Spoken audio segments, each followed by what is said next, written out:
I think Supreme Court will take care I of got to it. drive through Colorado to get to Utah. Yeah. Yep, me too. I think Supreme Court will take care of it.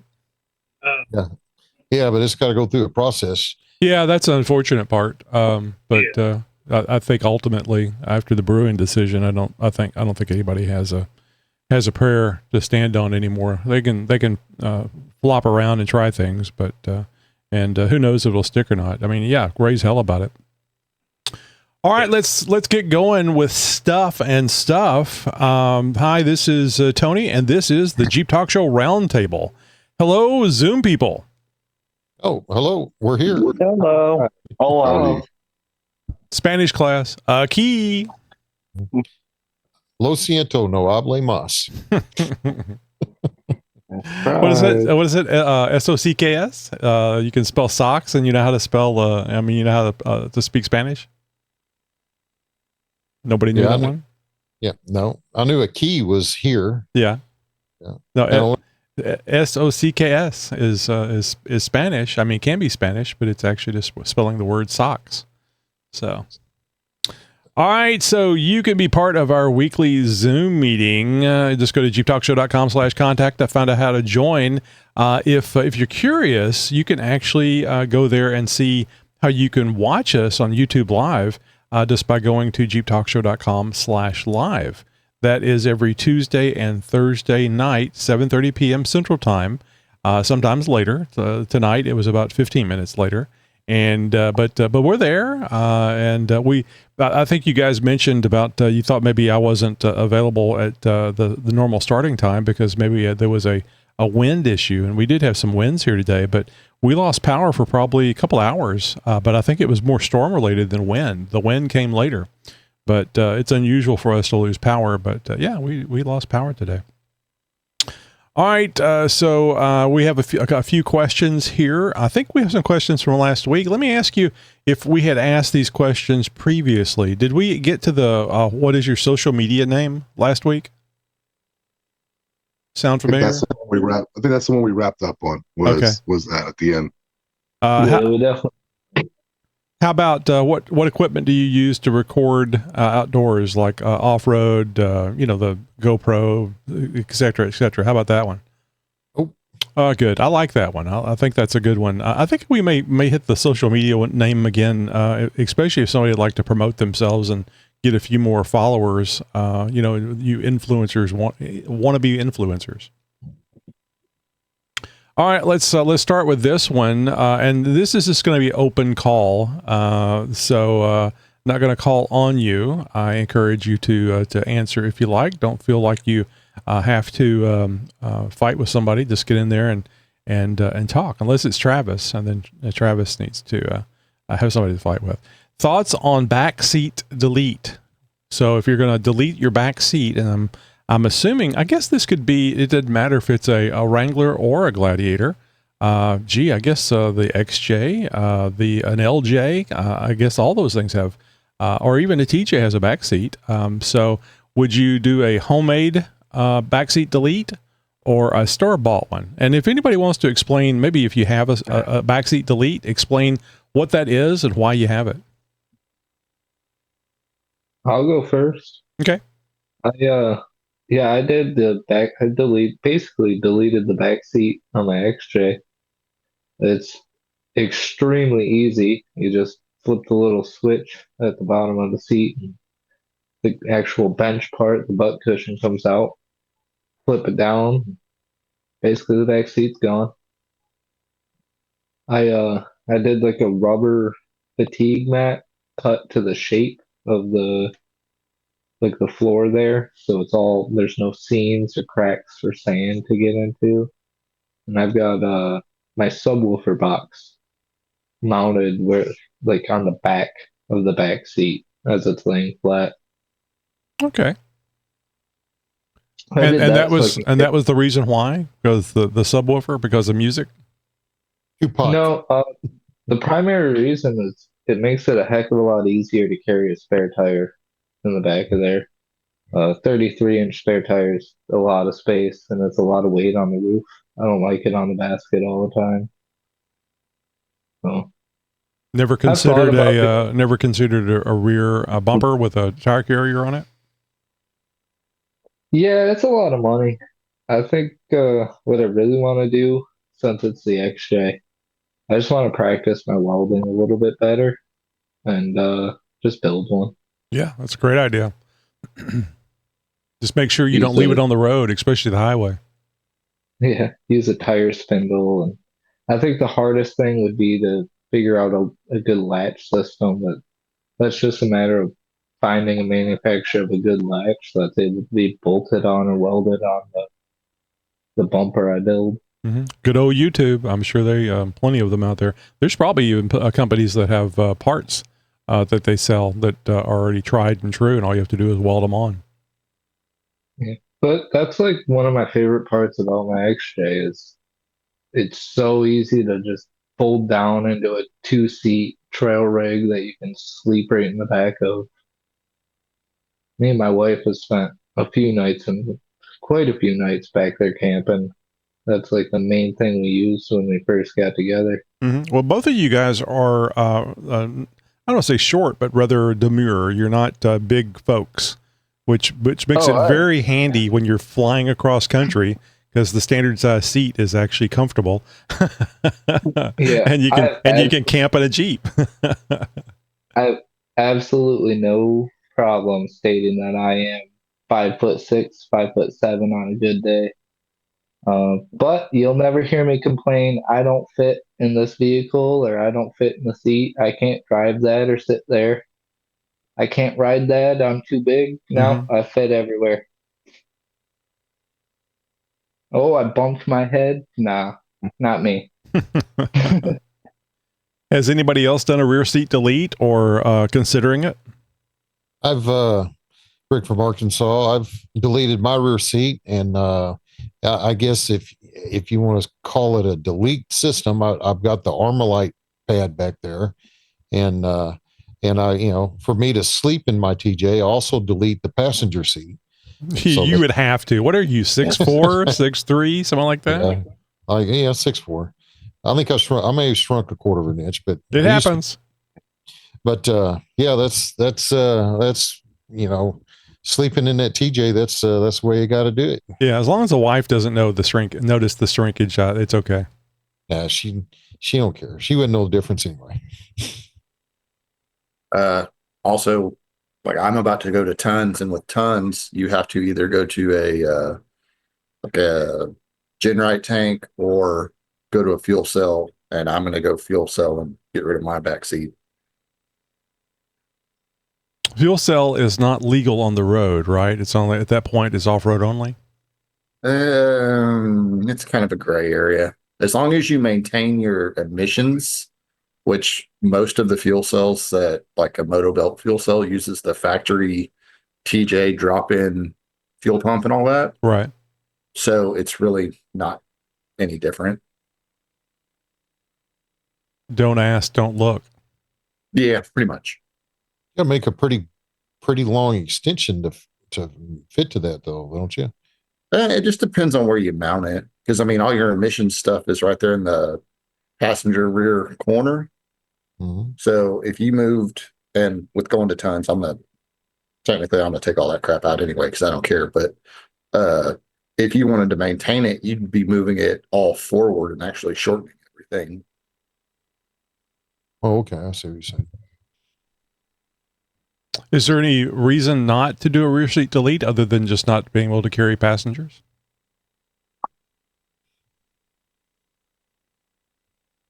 I have a rear seat delete on my TJ. I use the Tuffy kit. So I pulled all of the hardware and everything out, seat belts, and it bolts onto the side of the fender wells and creates a deck level with the tailgate. The downside to it is it comes right up to the drop off on the floor of the TJ, so you can't recline your seats at all.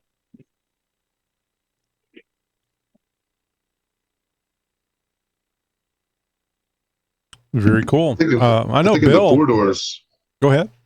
I was going to say, I think in the 4 doors, it's probably a more substantial benefit.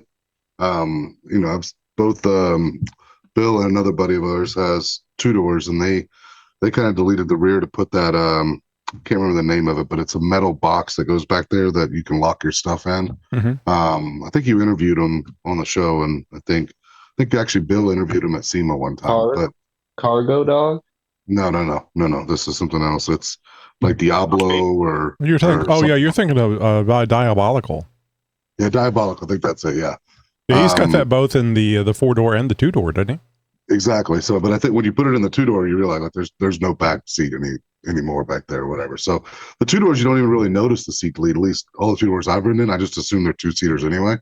But in the 4-doors, it's pretty substantial. I think if you do it right, which means you're not just deleting it, but you're putting something to go in that gap where you now have a flat rear from the back of the front seats all the way to the bed.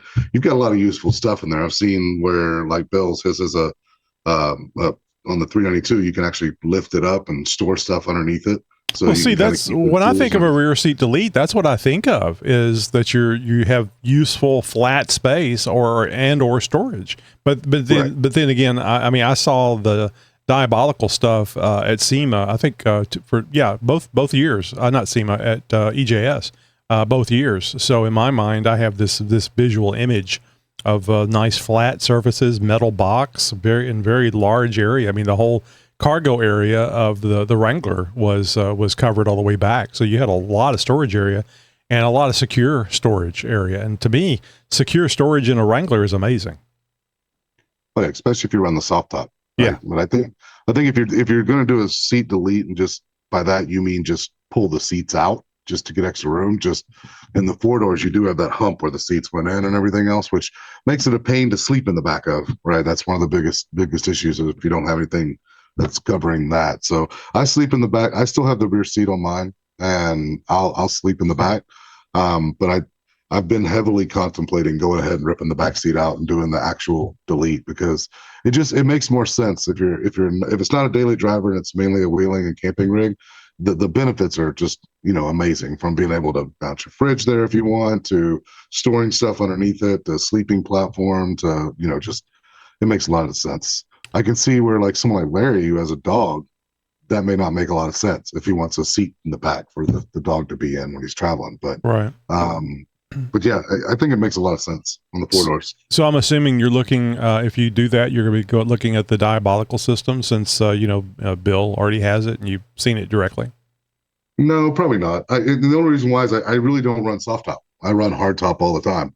Now I know that you can still get a benefit out of it. I'm not saying you don't get a benefit, if you run the hard top, but I feel less of an issue running the hard top with storing stuff in there than I would if it was a soft top. If I was doing a soft top, absolutely, I would definitely look at that Diabolical setup to be able to lock things back there. But I do have lockable storage in my console that I installed, a best top box that goes down there, and you have key to lock it, so you can put something like a firearm or valuables or whatever down inside there and lock it up. Right. And that's been enough for me as far as lockable storage. Very cool. So, the rear seat delete thing there, I guess the only thing I really look at that as being something good for storage of things. And I'll just remind you that even if you have a hard top, it's still glass, and glass breaks easy. So not just you, John, but everybody, if you're thinking about getting something, just to keep that in mind. It 2 layers of security to store things is good.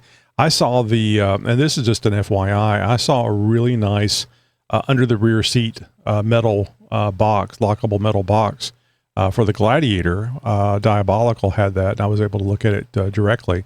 And the cool thing is it has 2 doors to it, but you can put something in the entire width of the box. So it'd be great for a long arm, like a rifle, shotgun, AR-15, AK-47, something that is that you need to store that's longer than maybe something that would be easier, like you were talking about the firearm and the center console.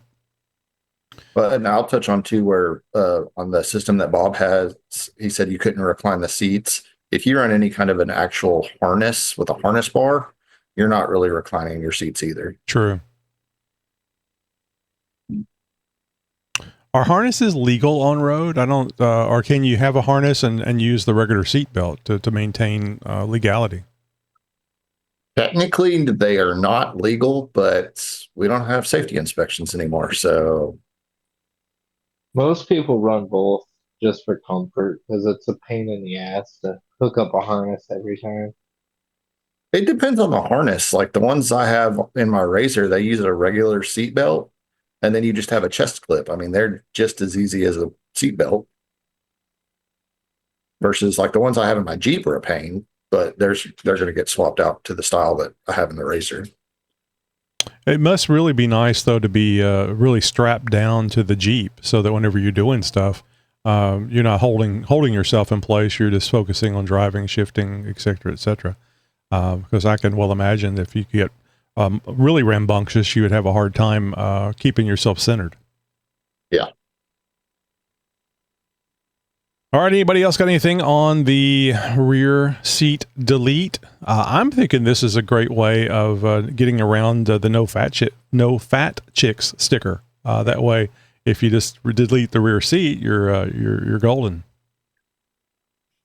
I would never have a no fat chick sticker. It's just a joke, folks. Calm down.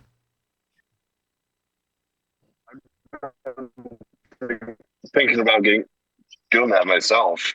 Taking the Backseats out of my photo JK. I thought he was talking about getting a Thinking of fat. going with the. I thought he was going to say, I'm okay with fat chicks. Yeah. Talk for yourself, Tony. Yeah, you kind of chopped up a little bit there, Mike. You're in a bad spot. Yeah.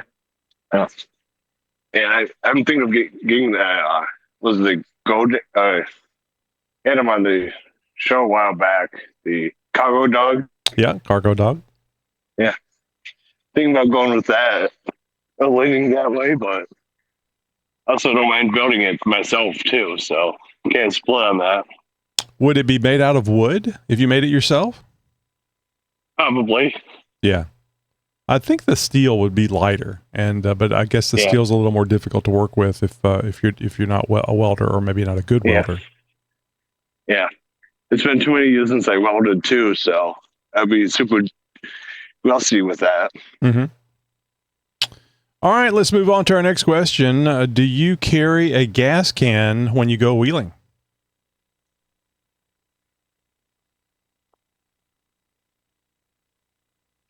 I usually have one on the trailer. Yeah, and normally don't, but it's I probably should, right? So it's not one of those things that I'm against, but I just typically don't. Most of my wheeling's done in parks, and I just gas up before I go there. Mm-hmm. And then when we do go on the long trips, we do a pretty good job at finding gas stations, I think. So kind of breaking that up during the day. So far I've been in pretty good shape with it, but I think it would be kind of good to have at least 2 gallons or so of emergency fuel. Right. Well, we could always damage the fuel cell and have a leak, and you may not be able to make it, or you may not know if you're going to be able to make it to a gas station. I think something similar happened to you, didn't it, Rick? Well, I didn't. Well, yeah, I did. It cracked that nipple coming off the pump, but and it was leaking the whole time, which was causing me to get about 10 miles a gallon. And then we had a slight miscommunication about when the next gas station was coming up. And instead of being 4 miles, it was 40 miles. And I was sweating. When we finally got to the gas station, that stock tank holds 19 and a half gallons. I think I put, it was a 19.2 or something gallons in that tank. I was on fumes. I was like, baby. I kept thinking any minute now it's going to start sputtering, and I was amazed at how far it went after. I mean, it was buried deep past the E, and I was like, can't believe it's making it this far. It's like the Seinfeld episode where the Tramer was trying to take it as far as he could before it ran out of gas. Eventually it ran out of gas. That was a funny episode. So do you carry a gas can now? Did you carry a gas can before? I probably should to learn from a mistake, but I don't. Oh, I love that you didn't. That's Makes the story more interesting. I survived once. I'll survive again. Damn it. And we all have risk assessments, and we we live our life based on what risk we're willing to take. So. Mm-hmm, mm-hmm. So for those of you that don't carry a gas can, or I guess even if you do carry a gas can, what do you carry? What gas can would you recommend? I mean, I think everybody loves the old jerry cans, even though, I mean, as far as being Jeepy, a nice red or green jerry can stuck on the back of a Jeep. But I guess the Rotopax ones are the ones that everybody goes with these days.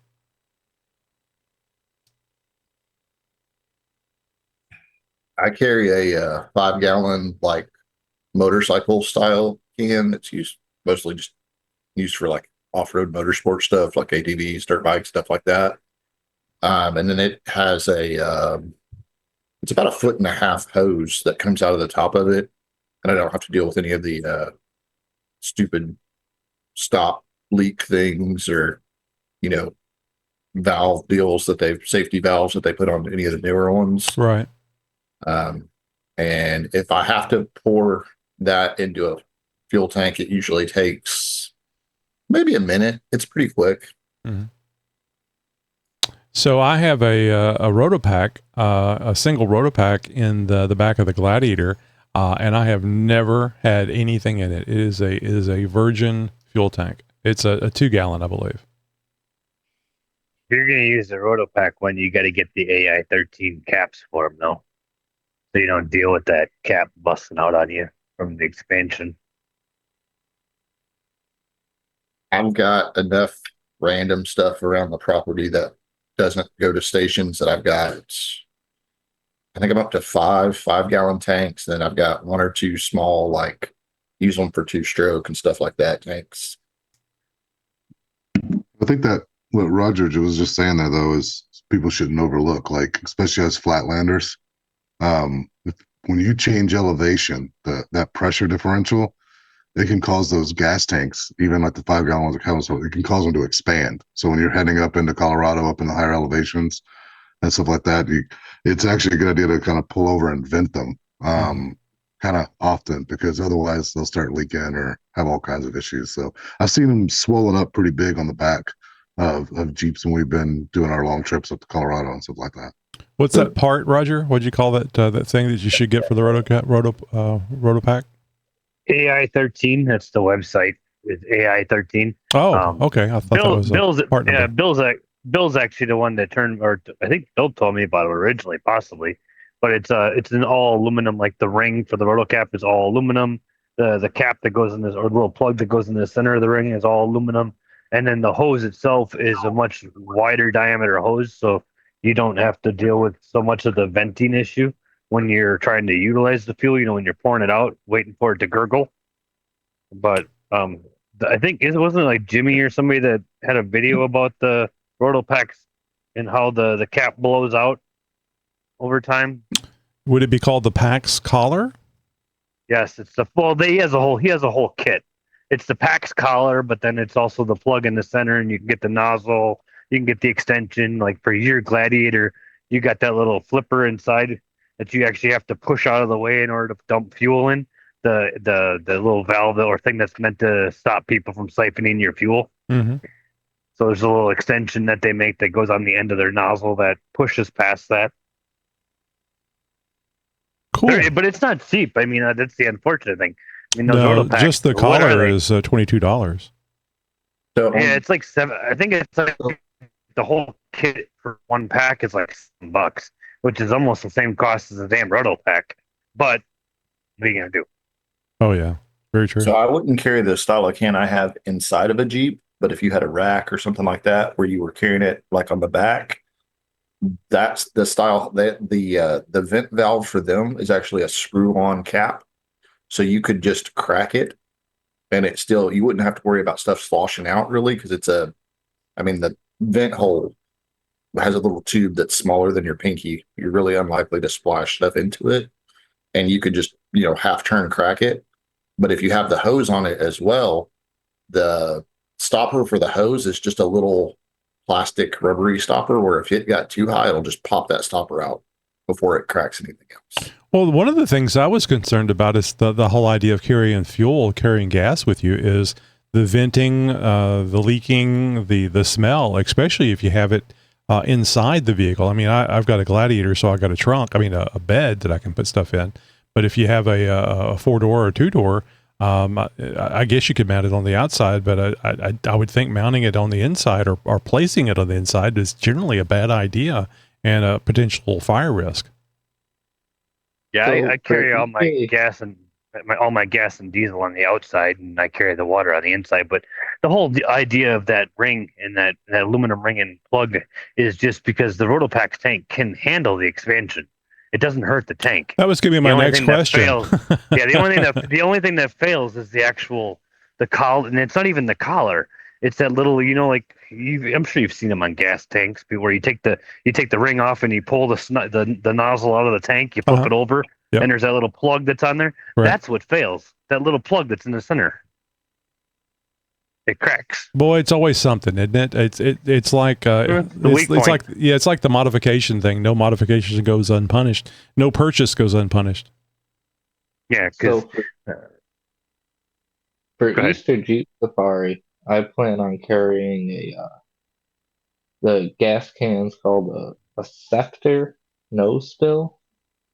It's honestly your basic $25, $20 EPA regulated gas can, 2-gallon gas can.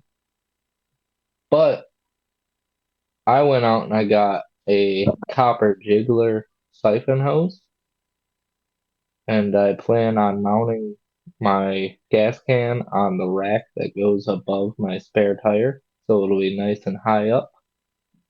I'll never have to unstrap my gas can or anything. I'll drop the hose in the top of the gas can, give it a couple shakes, watch the hose flow down the hose, or watch the gas flow down the hose into the Jeep. yeah, but the problem you're not thinking about where you're going to keep that jiggler after, because it's not going to smell like gas when it's brand new.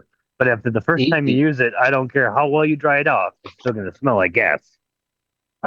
Spare tire bag. It's not like the old days Or I when just put it gas on the smelled rack. good. Before but with the leaded stuff, it smelled good. You weren't supposed to smell it, but it smelled good. Yeah, I can either put it on the rack with the gas can, just wrap it around the gas can, strapped in, or I can put it in my spare tire bag or trash or whatever. Plenty of places to put. I could just wrap it around the spare tire, inside the spare tire. It ain't gonna go nowhere.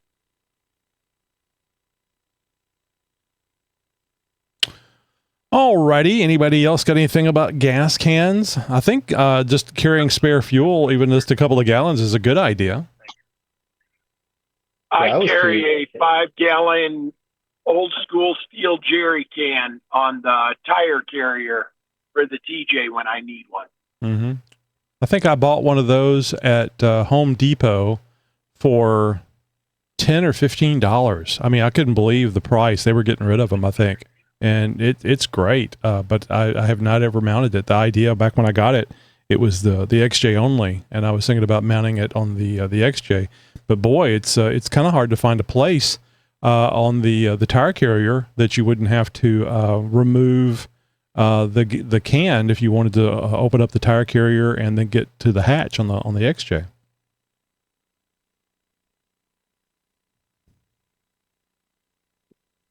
Don't need a extra gas for the XJ anyway. You can't drive longer than 50 miles before it overheats. So let's see. We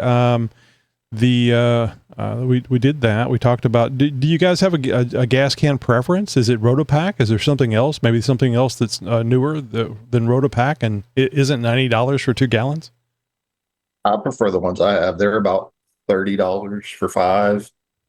And they're fairly square, so if you wanted to mount them somewhere, it's an easy deal to either fit them in a rack or build your own mount. It's not anything super complicated.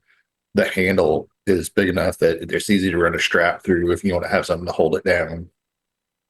Have any of you guys considered getting those? I don't know what it's called even, but it's basically a panel that replaces the back glass on the side where you can mount Rotopax. one or more Rotopax. So now instead of having that window there, you have just a filler that you can attach things to.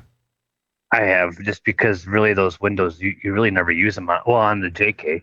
You really never look out that window. I mean, that's where I got the GTS or the Jeep Talk Show logo on it. And so obviously I don't look out that window because it would be, obscured by that anyways. Sure. So I've thought about knocking those windows out and getting the ones that recess into the side of the Jeep to hold the Rotopax jug. And I can't remember the name of the company. I mean, if you got a rear seat delete, you really don't need those windows. Right.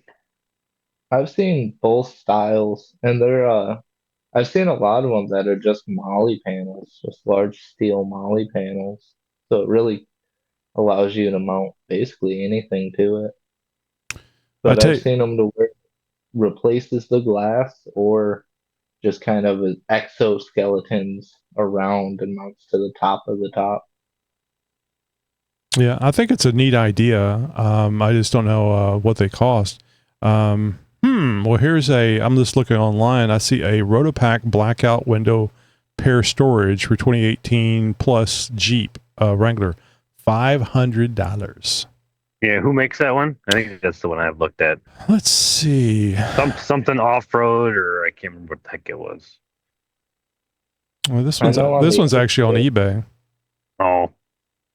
On the XJ, they make a nice toolbox that replaces that back window I was planning on doing once I accidentally bust out that window. And just so everybody is clear, that when we say back window, not the one on the hatch for the XJ, but on the side, and the same thing for the 2 doors and the 4 doors. It's the side window in the back. And you guys correct me if I'm remembering that wrong or saying it wrong. No, you're right. It'd be like the hard top windows. Passenger or driver side. I think that the rear molly panel thing is a good idea, especially if you could still mount a Rotopax mount to that, because now you've got something that you can do various things to it. You don't just have to have it for the Rotopax. Well, and Genesis makes a real nice setup that goes around your spare tire that you can mount like tanks to, Rotopax to. You can mount. I have like 4 of them mounted to the spare tire.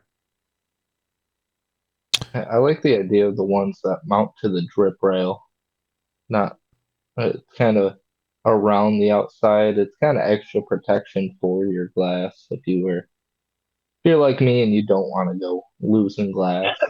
Yeah, you can take it off if you want to just drive around town and not have a bunch of steel on there.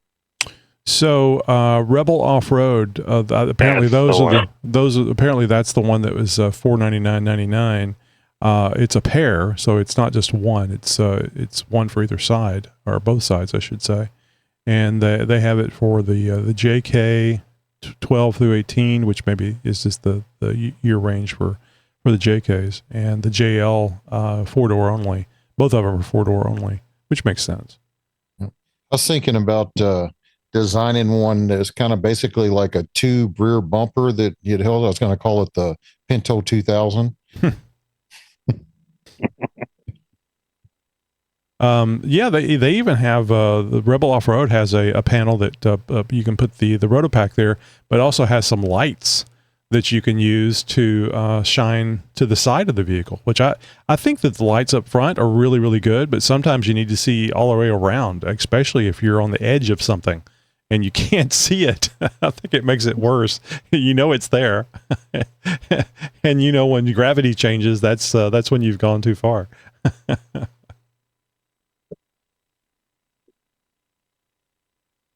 I just like them because, I mean, they're kind of utilizing the space that's wasted space. Yeah, exactly. It's kind of like the bags that people put in the roll bars back there, to help utilize that space. I mean, it's the same thing. You're just those back windows. You don't look out them. I mean, at least I've never caught myself looking out those windows. Mm-hmm. And it, when you break one, or one gets broken, that's probably a good time to do the upgrade, because I don't think that the glass would cost that as much money, but it's a good excuse. Well, probably about half of it, I would say. I'm sure they probably ding you pretty good. I know I just replaced my front window, and that was almost $500. Mm-hmm. So unrelated to any of these questions and stuff, I'm just trying to remember. I sent Henderson a message about getting on, and I just remembered he may be in Washington, D.C. this week. He is. I talked to him earlier. When is he going to be going to jail? I mean, talking to the Congress? Tomorrow. Is it tomorrow? Yeah. Because I'm in Flint right now, and I called him earlier to see if he's going to be home. I was going to go over to his place because I thought he was leaving tomorrow. But he's already out there. I literally called him like a couple minutes after he got there. And also, too, for the audience that may not be up to date with this, so Henderson has been asked to testify in front of Congress, having to do, I think, with the EV mandate. Maybe it's that, and or working on your own vehicles.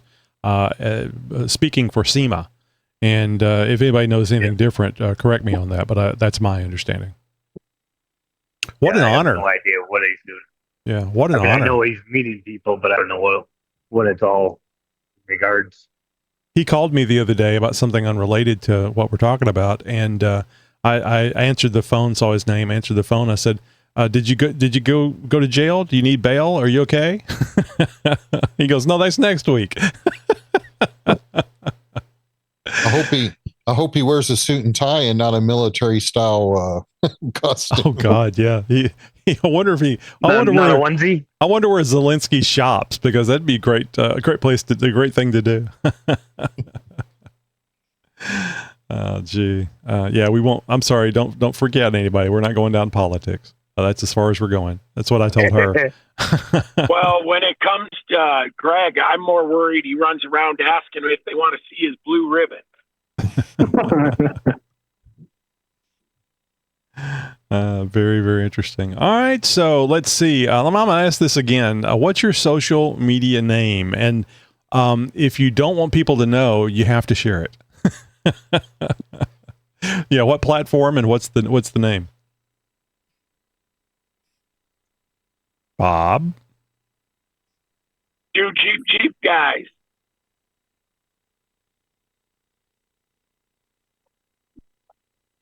Anybody else? Nobody else wants to share? I would tell you, but I don't know what it is. You'd have to ask my wife. So, do any of you, and if you don't want to share the name, you can tell me this, is your like Instagram or whatever, is it private? I've never understood, and maybe it's because I can't see what they've got there. I've never understood why you would get on social media and make it private. Because you're just trying to share stuff with family and friends, and you don't want the rest of the world to know. I have a private Instagram and all the different accounts that's not related to the Jeep stuff. That's just for family and close friends. That's why none of you guys have access to it. This is OnlyFans. My Instagram. Well, Only I'll friends. send everybody the link to that. You make your family and friends subscribe and pay for your OnlyFans page. Perfect. What's wrong with you, Bob? I said my Instagrams are all public, but my Facebook is private because it's just friends and family, and it's just normal life stuff. It is a good way to keep up with everybody, isn't it? Because you're not. It's not like you're sending emails of cat videos which was the big thing when everybody first got on email, and they can go to the Facebook page and check it out and find out what's going on if they want to. Yeah, and I've got some friends that live up in the North Carolina area. So when that hurricane went through, it was an easy way to get in touch with them and make sure they were okay. Mm-hmm. They were on the other side of the state. I wasn't really exactly sure which part they were in, but do you have to type slower on the post for them? No, actually, they're pretty smart. All right. Well, let me ask you guys about this. I actually posted this on Discord. Did you guys, I don't know if everybody saw it or not, but we have a Discord server. You just go to xjtalk.com/contact and you can see how you can join the Discord server. It's an invite and it's right there. It's available for everybody. You're more than welcome to join. But on the Discord server, I think it was the modification channel that we have there, Jeep Mods. I posted a thing about a air compressor and air tank mounting device that goes up underneath your Jeep. And I didn't even think about it, but a few people were talking about it not being a great thing for salt and grime and all kinds of crap that happens mostly up north.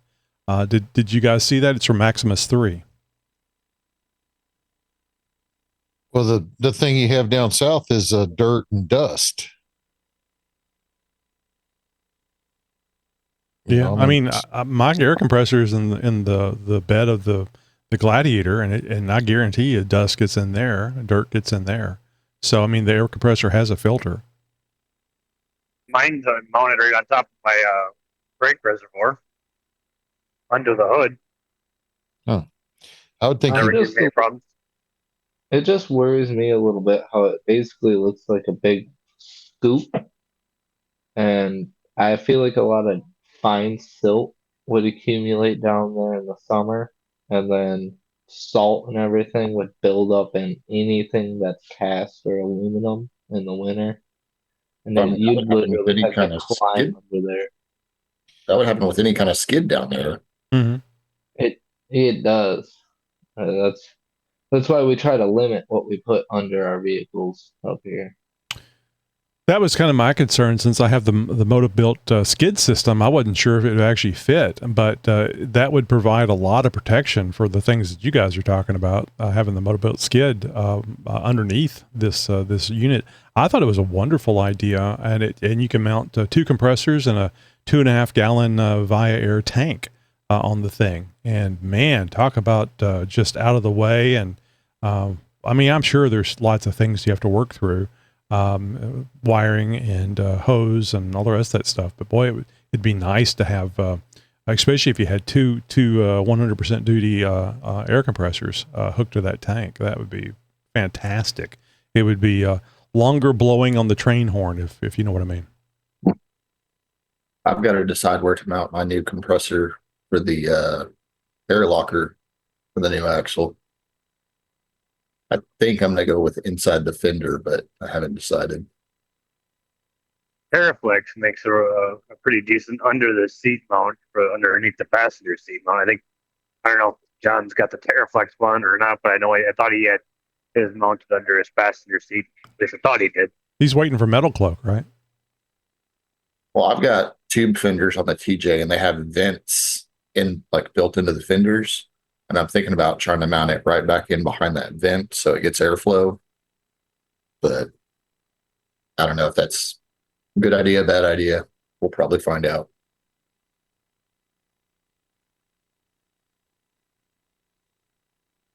And really, it'll get used for turning on the locker. Alrighty. Well, that's good enough there. That's something I'm interested in. I was thinking about it. I don't know that I would want to install that. I actually sent them an email asking them the measurements, so I could kind of get an idea if it would actually fit above the Moto-Built skid. And they didn't have any measurements, but they sent me the installation instructions, which doesn't have any measurements. So, not something I'm probably going to try. But I thought that the price on it wasn't too bad. I think it was $289, and just to have the ability to mount 2 air compressors and a tank. I love the idea of the air tank as well. So just to have that onboard air like that would be really fantastic. I still think it's a good idea to have have a tank of gas, like a power tank or something. But I think you always need the air compressor as a backup. Every Jeep that doesn't have a tramp stamp's got an air tank on the back of it. Where? Spare tire. Oh, yeah. Okay. Spare tire. And most like 37s, I think a lot of them, you look at them, they're rated for like 80 psi or something like that. So you can fill that tire up to 80 psi, probably even a little bit more. Mm-hmm. I still think you need an air compressor to go along with it, though. Right. I'm just saying that you essentially have an air tank. Right. And it's a pretty good size air tank too. It just it might not might have to regulate it down and not go up to 120 psi, but 100%, right. All right, so let me ask you this: what equipment do you use to record? Like off-road, outdoors, and if you do, was it if you bought something and you wanted to record something, and what did you find? Is it too much a pain in the ass? And even if it's easy to record, how much of a pain in the ass is it to edit it? I use the DJI Mini 4 Pro, and then I also have the Avata too. But it's not a pain in the ass to do it. I just don't like wasting the time doing it. because it takes away from the experience. Yeah. I think early on, I did a lot of like,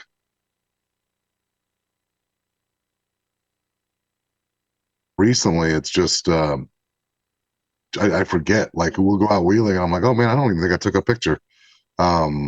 Just kind of, you just kind of get more used to it, I guess, or whatever. Now, I mean, if I have a new mod or something like that, or I get like a really cool flexed out spot, I'll take a picture. But it's been a lot less as I've gotten more into it and done a lot more wheeling. I'm actually recording and taking video and pictures a lot less. So what I did, I would just use my phone for most of the pictures, Right. and then you know, I think going out, it was funny. I think in the Colorado trip when we had everybody out there, I had like, I think Bill, I think maybe Larry, like we had GoPros from each of them because they were both doing big video builds. I had them mounted on my Jeep because I was sandwiched in between them on the trails. So I could get basically like video of their Jeeps going over trails and stuff from different angles.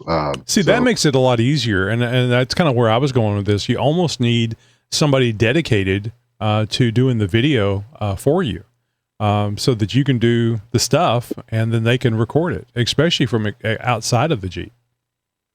You know what It, works it never does it justice though. Like No. you could hit the hardest obstacle in the world and make it, and on video, it's going to look, you know. And then as soon as you post that video, someone's going to comment on YouTube, my Subaru could go down that trail. Yeah, Well, I mean, I've got a handful of GoPros, and then I've got, you know, my phone, and I've just recently started being one of those people that actually has some sort of mount for their phone. I never cared about it until like the last 6 months or so, but it never really like turns out that great from inside the Jeep or any vehicle, really. Like nothing ever really comes across like it does in person. So I'm just kind of not worried about it anymore. I think everybody here has seen Brad's Trail Recon videos, and I can almost say with 100% certainty, none of his videos were just him. There was he's either doing the recording and his son or sons are driving, and I think that you have to. And I guess I'm just trying to highlight a little bit here that the idea behind getting it's easy to buy the recording tool. It's not that hard to use the recording tool, but the thought process that you have to go through about what am I doing with this? Is it going to be interesting? And then once you get it and you edit it, editing is a very long process, or can be a very long process to make a video or multiple videos meshed together in a final product. Can be very difficult to do. And, you know, hats off to Brad. He's been very, very successful in that. I think drones have helped a lot with that too, because you can set drones up to follow, or even if you have someone else manning it or whatever, the shots that you're getting from the drone footage. I mean, we all see it I'll see that on King of the Hammers, right? When they're doing the crazy drone flying around all the race rigs out there. That's really taken the let's call it the private or amateur video recording and stuff to a new level. Because normally you'd have to like rent a helicopter for that and do all the very expensive stuff. So I think as like we were doing a trail, I think at Hidden Falls, and Bill had his drone out there, and we just kind of set it to follow. So you didn't have to pilot it and do all, like it kind of followed you down the trail and got a shot. Now it didn't like change angles and all that stuff. You kind of had one shot, but it was still that's cool watching it go down. That's 100% B-roll, and it gives the audience an overview of where you are and the terrain, and it's a God shot, you know, looking down from the eye of God. It's wonderful. And I love that. I've just got to make enough money where I'm not concerned about that drone flying off or crashing into something. that reminds me of when I was with Chuck up in South Dakota, because I had mindset to basically follow the vehicle, and there's a lot of tall trees, and it got lost at one point, and it took me like 10 minutes to figure out where the hell my drone was, just to fly it back to myself, because unfortunately, like when you let it go fly on its own, you can't really set a home position, because if you do, it's not going to fly back to you. It's going to fly back to where you started. Right. You know, so I had to change that, but yeah, it was kind of interesting. It lost track of me, and I think we sat there on the trail for like a good 10, 15 minutes waiting for me to figure out where the hell my drone was, and come to find out I was following the road I thought we were on that I could see from the drone was the wrong road, so I was flying all over the place. It's just, that just scares the hell out of me, especially when you're talking about a $1,500, $2,000 drone. Well, Well, and the battery starts getting lower. Oh, of and course, lower and lower. it has to. You have the drama has to be ramped up. Well, I think Brad's even said in a couple of his videos that, like, for him to shoot a lot of this stuff, sometimes there's 15 or 20 minutes of just running back and forth, setting up shots to get the Jeep going by or on this obstacle, and then you got to run back, and then you got to run up and set it up again, and there's a lot of it's a lot of work, fun. and he does a great job at it. Everybody in your group has to be committed to your video, because Yeah. that would piss me off if I was having to stop continuously, like just wheeling with that. Like, everybody has to know that you're going out to film and not just to wheel, because it's a hard thing to ask filming. 20, 30 Jeeps to hey, we're going to be filming, so we're stopping from time to time. That I know Henderson gets pissed off at people just stopping to take pictures along the way. The other thing I found that when we were in Colorado that worked really well with the GoPro was a magnet mount. And from time to time, I would just put it on the front of my Jeep, looking at the person in front of me, and then I'd put it on the back of their Jeep or the back of somebody else's Jeep or on the front of the Jeep behind me. So, I was getting all those different shots of mine and others, but just by simply sticking it on somebody else's Jeep. Mm-hmm. Bill, I was going to mention this earlier. Bill has a one of those little balls that he actually screws into. Takes one of the bolts out of his. I don't know if he leaves it on there all the time or he just swaps it out. I think he swaps it out. But he takes one of the bolts out of the cowl, the piece that kind of curves down there on the side, not the top piece, but the side piece. Takes that bolt out, puts that little ball mount in there, and then clamps on the GoPro on that. So now he has a shot just over the front flare. That I think he uses quite a bit. I've been using a magnet mount for my phone, and I've been really happy with it. Like, you hit some pretty solid bumps and stuff. It hasn't moved yet. I'm not going to say it won't ever move, but it's got strong magnets and it hasn't been moving around at all. So it's been working well. Mm-hmm.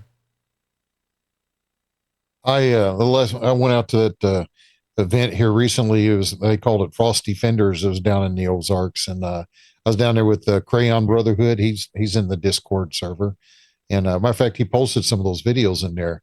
And when you go somewhere with a YouTuber, even though he wasn't having us go back and forth and do the same shots over and over again, but it was kind of cool. They're out there with these big camera rigs and stuff, and you're going by, and kind of makes you feel like you're in a movie or something. It's pretty cool. Mm-hmm. Actually, somebody mentioned King of the Hammers. I was surprised to see a helicopter out there. Helicopters are very expensive and potentially dangerous, and I'm really surprised that they just didn't have a huge drone flying around that maybe was gas powered or had so many batteries on it it would last as long as the helicopter would before the helicopter had to be refueled, or maybe a couple of drones cycling out there. So they have both. Like, they'll have drones cycling out, and then some of the big money teams have their own helicopters. Oh, okay. Yeah, you got to have spots out on the track to see if there's anything going on. You also have to have them for emergencies, I think, just to get people out of there if you have somebody get hurt. Well, kind of thing. So one guy had he had a new car that wasn't going to be ready in time unless it got helicoptered out there. So they helicoptered it out there for the race. Like, they got finished on Thursday, and it landed on the lake bed on Friday or something. Money for nothing and chicks for free. They weren't in the Everyman Challenge, I'm assuming. They were in the modified Everyman with a helicopter challenge. I just want to know what kind of helicopter they used. Was it a freaking Huey? That's a lot of weight to pick up. Yeah, you're not going to be using a little old Red Bull helicopter for something like that. Oh, speaking of King of the Hammers, did you guys watch this year? How much watching did you do? I watched the main race, and then I followed the Everyman Challenge on Friday. I was at work, but I kind of I had my phone on at my desk, and I had my headphones in so I could hear the commentators and I could keep up with it. Mm-hmm. I kind of thought Saturday's race was one of the more boring ones in the last few years. I agree. I think the I mean, I know side by sides are getting a lot bigger, and like they're not really side by sides anymore. They're kind of competing with some of the purpose chassis built, but that even the side by side winning at all, like to me, that was kind of boring. Like I wasn't as interested. The Everyman Challenge was actually a much more interesting race to watch with all the different classes, and you actually had vehicles that looked like something you could build in your garage out there, and like I thought that was a much more entertaining race. Well, But that's the a- main one It was It was fun watching that Can-Am snap in half, though. that was somewhat interesting, but still, I mean, when you're watching it as a rock crawlers, the buggies are one thing because they still have big solid axles. Some of them are IFS rigs or whatever, but they're still kind of cool, big V8 powered and all that stuff. But I can't get into the side by sides. I can't. They're winning or they're getting all the footage on the camera or whatever. It's just not entertaining. I have no interest in side by sides. I'll just put that up there right now. To me, they're too expensive, and you can do the same thing or better in a Jeep. Of course, I'm not necessarily a go fast off road, which Josh has informed me a few times. It's like the horsepower to the weight to horsepower ratio makes it go fast and do crazy things. So I guess that aspect of it would make it fun. Well, I think the coolest thing of that one that broke in half is they ratchet strapped it together and drove back to. That is nice. Yeah, like I thought that was super cool. But like as far as like the Jeep versus side by side thing, like I'd much rather go rock crawl on my Jeep. But like we took my Razor out to the Washitas a couple of weeks ago, and it actually crawled really well, what? Way better than I thought. You took it where? The Washitas, The Wachitas? However you pronounce it. Oh man, here we Washitas? go. Why she say? Yeah, something like that. He knows how to get there. Damn it, he didn't have to pronounce it right. That's right. Do you call it wash your sister's sauce too? But yeah, that was the first time I'd ever tried to like crawl with it. It actually crawled really well. I'd still rather be in my Jeep, but it did well. And the size of it, like it can get some places that I can't get in my Jeep, even before with right now with like stock axles and stuff. It's still probably. Yeah, but the Can-Am that won on the King of the Hammers was bigger than your Jeep. Oh yeah, They're massive. Good Lord. But I remember that one year I went to the Go Topless event several years ago now in Galveston, and there was some side-by-sides there that were 9 foot tall and big tires and just insane. I mean, it's fun to look at, but it's just like the practicality of it is like, well, it's like seeing a TJ on 54s. You should be up here for rednecks with paychecks. Oh God, I was just thinking about that. Yeah, some of them freaking ATVs and shit with fucking big ass tires on them, 50s and whatever the hell they are. I want to do a show or an interview, maybe with a panel of people that have tow rigs, trailers, preferably a RV with trailer or a place to park their Jeep, and just have them. Maybe I could put them in silhouette and change the voice and find out how in the hell do you afford that stuff? Because I mean, you're looking at probably $500,000 on some of those stuff or more, and crippling debt. It has to be. And then some of it is like it's the only thing they do. Like their whole life revolves around it. So that's fine, but still, that's a lot of money. And I mean, if you're making meth, I mean, it kind of makes sense. Or well, and a lot of those guys, like if they have really nice setups, they own their own business. They found a way to write it off as a business expense. Oh, I like this. And that's how. Or it's USAID. I think I mentioned this. I think it was NPR or somebody, or it was NPR was getting a bunch of money and for their podcast or something. I'm going, I got a podcast. $8,000. Oh yeah, 11. No, it was $11,000 per subscription, and I think I commented on the story on YouTube. I can beat that deal. I can just do $500 for each subscription, and my goodness, that's just amazing. And of course, we understand why people smooze with the congressmen and people that are in political power. And yeah, I'm just loving this stuff that they're turning over all this information this isn't partisan. I think it's both. I think everybody's playing the game, and they need to stop playing the game with their money. Tony, I think it'd be kind of cool to get a hold of that couple that lawn darted their gladiator at the King of the Hammers into the side of the. Oh man, that was sad to watch. They weren't the only ones that weekend, though. I mean, there was even like built race cars that were nosediving into that. So I think then they stop it like partway through. They fixed it, yeah. They there was extended a bypass. All they had to do was take the bypass. Yeah, I think it was a new feature that wasn't there, that they weren't used to being there. It was like one class of racing that was used to doing that, and then the lower class race, if I remember right, something like that. Good Lord, you have to do the Evel Knievel calculations on something like that, so you know how fast to go, what the distance is that you got to cover. And personally, I just think it's a no-win situation. Anytime you do a Jeep Airborne, unless you've put $300,000 into the suspension system, something's going to give. It just depends on the land ramp. You can set the land ramp up where it seems like you didn't do anything. Oh no, absolutely. But that's the calculation part. Yeah, I mean, could you imagine doing all that and then find out that you didn't correct your speedo? Somebody calculated the ramp with a side by side and forgot that there were full size vehicles driving on it. Something that doesn't matter. I think they calculated it with a V8 buggy. Weight does not matter. But I mean, the guy that built it builds short course, courses for, like Baja trucks. Yeah. But I mean, from what I understand, you only had to be doing like 45 miles an hour to clear it.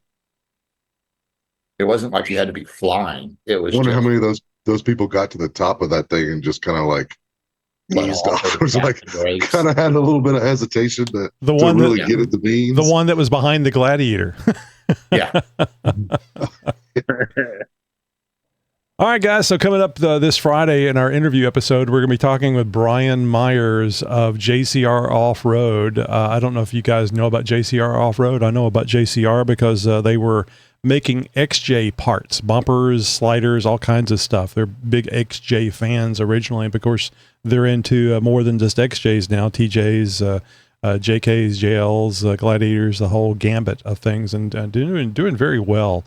You probably have heard Henderson talk well about JCR Off-Road here on the Zoom meeting. Anyway, that's coming up this Friday. I recommend that you watch that, and also too, I've been saying if you ever get a chance to talk with Brian, maybe at some event, or if you're calling about asking questions about parts and stuff, he'll love this. Ask for Brian and say, hey, Tony said that you're a great person to talk to. Let's have a chat. He's a lot of fun to talk to. All right, everyone, that's a wrap for this week's Jeep Talk Show Roundtable episode. A big thank you to all of our Zoom participants. You guys make this so much fun and informative every week. And, of course, a shout out to everyone watching us live on YouTube and Instagram. We appreciate you tuning in. We didn't have any comments tonight, which I'll just mention that if you come in on Instagram or YouTube Live, you can make comments that will appear on the screen during the show. So I don't know if that's something you're interested in, but if you don't want to interact by being in the Zoom meeting, you can actually interact just by making your comment in those two manners I was talking about. Remember, you can join again next Tuesday, 7:30 p.m. Central Time for more Jeep Talk, random questions, and always a few rabbit trails. Don't forget to visit xjtalk.com/contact to find out how you can be part of the conversation. I'll mention, too, that we're doing a Patreon thing, if you're not already aware. So if you get any information, entertainment from this show, 5 episodes a week, you might want to go over there and help support the show by being a Patreon subscriber. Again, the place to go is jeeptalkshow.com/contact, and you will find a way that you can be part of the paying public. And this, I think this joke is getting old, but you can actually submit your Patreon subscription for Travis. Travis's name, so we can actually call him a subscriber again. Travis has a thing about he doesn't want to subscribe to the show. I don't know why, but that's fine. You don't have to subscribe. Anyway, thanks again, and you guys have a great night. Broadcasting since 2010. Travis must not have been here tonight, huh? I don't think he is.